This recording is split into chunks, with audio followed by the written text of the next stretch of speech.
और इस समय सीधा रुख करते हैं, केंद्रीय जल शक्ति मंत्री गजेंद्र सिंह शेखावत संबोधित कर रहे हैं। चर्चा आपने की है, मैं उसको दूसरे दृष्टिकोण से देखता हूं। एक सामान्य आदमी अगर किसी कस्बे में, किसी नगर पालिका में, किसी नगर पालिका क्षेत्र में, किसी नगर परिषद क्षेत्र में, किसी शहर में एक 2 कमरे का मकान अगर अपने सिर छुपाने के लिए बिना नक्शा पास कराए, बिना अनुमति बनाए, तो नगर पालिका तुरंत उसे अनुमति न होने के कारण से तोड़ने की कार्रवाई करती है। सक्षम स्वीकृति के बिना, कोई एनवायरमेंट क्लियरेंस लिए बिना छोटी सी खान खदान भी शुरू कर दे तो सरकार तुरंत उसको पुलिस का अमला ला करके उसके खिलाफ कार्रवाई करके सीजर करती है। बिना किसी सक्षम स्वीकृति के कोई किसी तरह का कंस्ट्रक्शन का काम शुरू करे तो सरकार उसको रोकती है।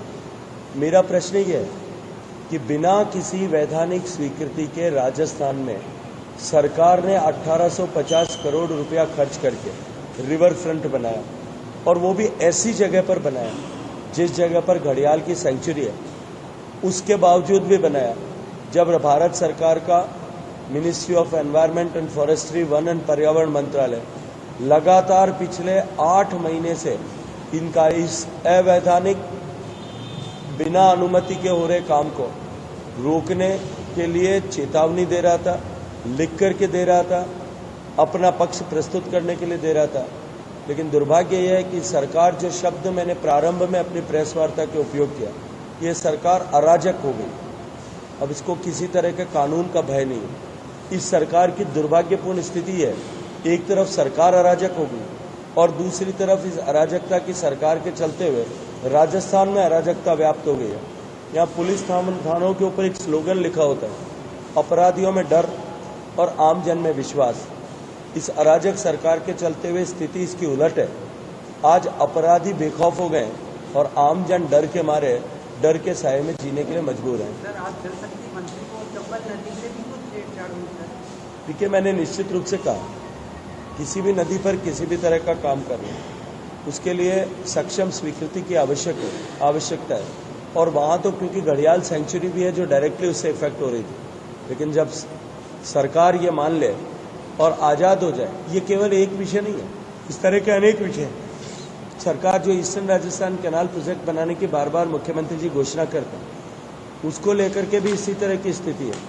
न तो वहाँ टेक्निकल क्लियरेंस है, न इन्वेस्टमेंट क्लियरेंस है, न वहाँ एनवायरमेंट की क्लियरेंस है, न वाइल्ड लाइफ क्लियरेंस है, न ट्राइबल एरिया क्लियरेंस है। बिना किसी अनुमति के लठ की ताकत पे सरकार बनाने की कोशिश करती है।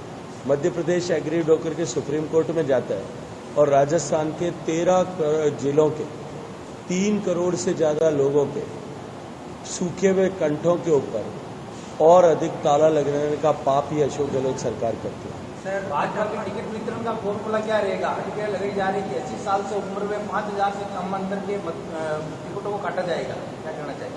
देखिए, मुझे लगता है कि इस तरह के फार्मूलाइज पर काम नहीं है। इस तरह का कोई राजनीति में 2+2 का फॉर्मूला नहीं है।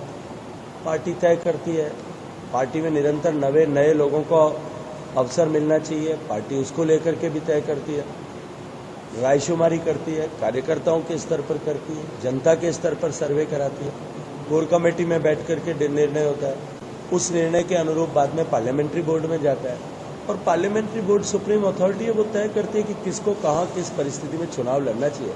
मुझे लगता है इसको लेकर के कोई एक स्टैंडर्ड फार्मूला है कि मैथमेटिक्स में a + b whole square is a² b² + 2ab होता है, ऐसा नहीं है उसमें। सर, एक राजनीति से जुड़ा सवाल है, आमदनी से जुड़ा किसान चरित्र। अटल बिहारी वाजपेयी जी की सपना था स्वर्णिम चतुर्भुज योजना का, वो पूरा नदी से नदी जोड़ने का है। प्रधानमंत्री जी का विजन है, आप केंद्रीय जल शक्ति मंत्री हो, इस दिशा में क्या कदम उठा रहे सर किसान? और इधर